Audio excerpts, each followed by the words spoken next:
As I was sitting there on the Applebee's curb in Des Moines, Iowa, I felt alone and scared. Tears were running down my face, creating a puddle in front of me on the parking lot ground. This was just the first of many experiences I had on my trip far, far away from home.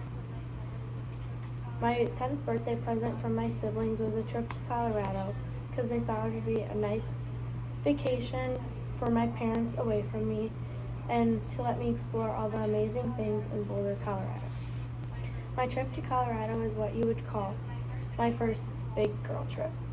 It was my first time away from home and away from my parents. Leaving my parents for me was a really hard time.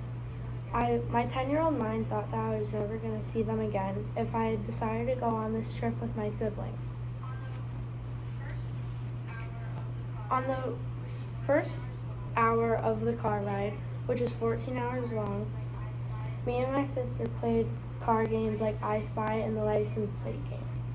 I enjoyed playing these games with my sister because it made the car ride go by faster and take my mind off of leaving my parents back at home. My mom told me before I left, once you get past the Iowa border, we won't come get you. But once I reached Iowa City, Iowa, I began to regret my decision. My sister, Sophie, and her boyfriend Tony and I had stopped at Applebee's to eat lunch while my brother went to Taco Bell across the street. I had a panic attack at Applebee's, and my sister took me outside to calm me down. We ended up sitting on the curb and I cried in her arms for half an hour.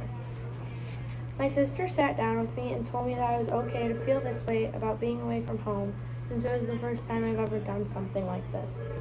And that it's okay to open up about your feelings and have these kind of moments, which made me feel so much better about being scared and letting my feelings out because I realized that it's normal for everyone to be scared. Once we arrived to Colorado, I experienced so many new things. I went rock climbing, hiking in the mountains, and did so many fun activities like painting pottery. While we were at the pottery place, I began to have a bloody nose and we sprinted to my sister's car. When we got to her car, I had blood all over my shirt and we were searching for a way to stop the nosebleed. I ended up using a whole thing of paper towels to stop the bleeding. I was having bloody noses the whole trip because of the altitude and dryness in the air. After that happened, my dad had came to get me at the end of my trip. He flew out to pick me out, so this would have been my first time flying also, another first on the trip. At the end of the trip, with the first of leaving my parents and flying for the first time, I realized that it made me more comfortable and that it's okay to still be scared and that getting through something is just as important as overcoming the fear. I was happy my sister was there to comfort me when going through it, but I'm still overcoming my fear of leaving my parents and that is okay.